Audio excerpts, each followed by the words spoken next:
And this is it. We're heading into a long weekend here, guys. Memorial Day.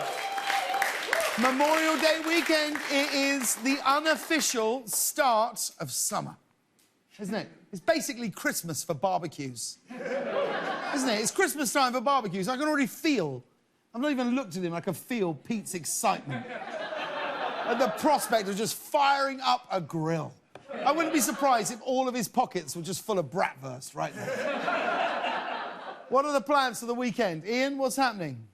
Me and my bird is headed to Santa Barbara on holiday, ain't we? Are you? Yeah. Heading up to old Santa Barbara? Go to Santa B. Santa B, baby. Yeah. Where are you staying? We're staying at the Canary by Kempton. The Canary? Sorry. Yeah. The Canary. The Canary. The Canary. The Canary. And we'd love an upgrade. It's a wonderful place, the Canary. The rooms are wonderful. I already know from pictures what the standard king size look like. Yeah. But boy, oh boy. Boy, oh boy, you would love nothing more than to come back in here on Tuesday and show everyone what a deluxe suite looks like. Yeah. On a variety of images of you lounging around the, I imagine, multiple thousands of square foot space. That's right. After several of your jokes, I might say something like, sweet joke, James, but not as sweet as the experience in a suite at the Canary Hotel. You know what I love about the Canary? You know what I love about the Canary? When you get their bottle of champagne waiting in the room. Yeah. That's what I love about it. You get there in the room, bottle of champagne, chocolate strawberries in the room. Yeah. And that's why you stay at the Canary. And that's an everyday thing. When they come in to clean the room, that's another bottle of champagne, that's another tray of strawberries. Don't push it. Don't push it, buddy. Before we get into the news, we need to welcome Mickey back to the show, sitting in for Guillermo on the drums. How are you, Mickey? I am. I'm pretty well, yeah, I'm good. You good? Yeah. You good? Uh-huh. Any news? No, you do the news, right? Come on. Funnier than anything Guillermo said in 6.5 years. But with that, Mickey, we will do it. Let's jump in to the news. Good evening. Today, Republican lawmakers presented President Biden with a nearly $1 trillion counter-offer to his proposed infrastructure plan. Although the two sides are still far apart, Biden has set a Memorial Day deadline for reaching a bipartisan deal. Biden wants this thing over and done with by Memorial Day because, let's face it, Uncle Joe's 5-alarm blue ribbon chili ain't going to cook itself. They're still negotiating. This is basically, it's like an enormous political version of trying to split the check, isn't it? Do you know what? I'll pay for all of it. You Venmo me for those crumbling bridges we're going to repair, OK? More importantly, this reminds me of it's actually my favourite vocal warm-up. Did you know that? Yeah. Infrastructure counter-offer. Infrastructure counter-offer. $1 trillion infrastructure counter-offer. It's a $1 trillion counter-offer. In other news, tomorrow the White House will be releasing their budget for 2022, and President Biden is already being criticised by Democrats for excluding key components that he campaigned on, including student loan forgiveness. I'm not going to lie, this sounds dangerously close to Malarkey to me, doesn't it? I feel like we are right. Like, I feel like our toes are over the edge of the diving board into Malarkey on this one, I do.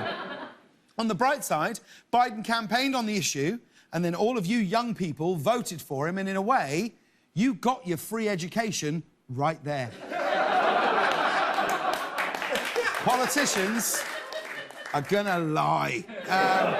In his defense, you really can't expect Joe Biden to understand how crippling student loan debt is. Like, he went to college for the cost of a shoe shine, a sarsaparilla, and a pony ride at the county fair. Reggie, to the best of your ability, can you break down for us the 2022 federal budget for the viewers at home? Thank you. Yeah, it starts with a 5% reduction on all indemnitable costs by those that are involved in, I guess, municipal and governmental municipalities at large. There's going to be a 26% increase in the budget referendum for experimental research for experimental weapons by DARPA, so forth. We're also looking at a 30% reduction of the Glomers Act, which was incited by Eric Glomers. And you can read more about that online if you click the notification icon down below and the subscription bell as well. And there's a lot of other things, a lot of big fun stuff planned, and we're going to have a great time discovering that. And it's all there. It's all there. Thank you. Like I say, be sure to click the link below. Just click the link. Smash that notification bell. Just click the link. Click the link right there. If you're watching on television, hi. Lovely to see you. If you're watching on television, just touch the TV and that'll take you right to the link. And here's a story for our viewers in New York. Tomorrow is the last day for New Yorkers to receive a free lottery scratch ticket with a vaccination. The top prize is $5 million.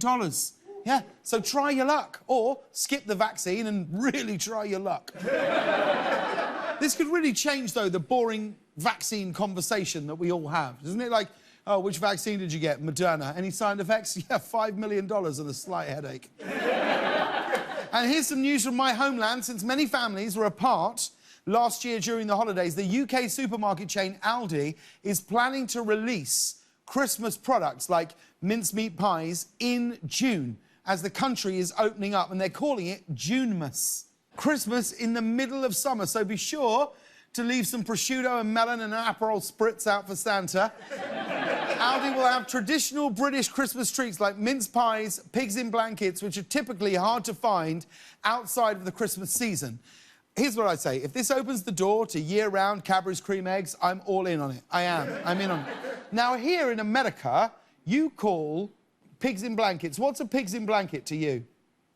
It's like a sausage rolled up in a pancake. Yeah, that is not what we do. I don't absolutely... Yeah, no, it's in a little pastry. Yeah, I don't know what he's talking about. That's not what a pigs in a blanket is. That's what he means. You mean a little pastry. A hot dog and a croissant. You want to come at me? Come at me, all right? I'm right here.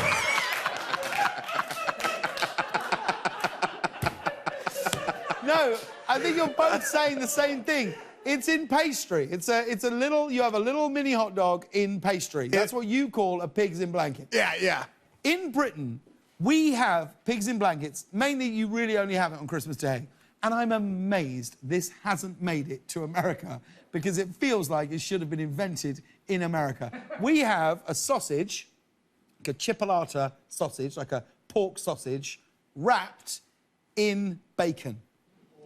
And it's unbelievable. I'm not even joking. If I could go back in time and meet any person in history,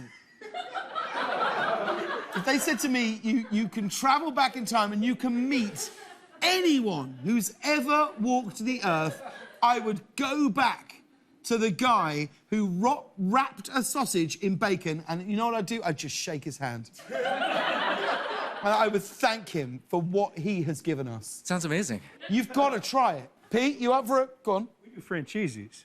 You do what? A franchisee. A franchisee? Yeah, you take a hot dog, you split it down the middle, you stuff it with cheese, you wrap it in bacon, you broil it. In the oven? Yeah, broil it. Yeah. Can't take long to cook that. I usually don't cook them. Somebody else does them for me, so it's... You know how many staff work in Pete's house?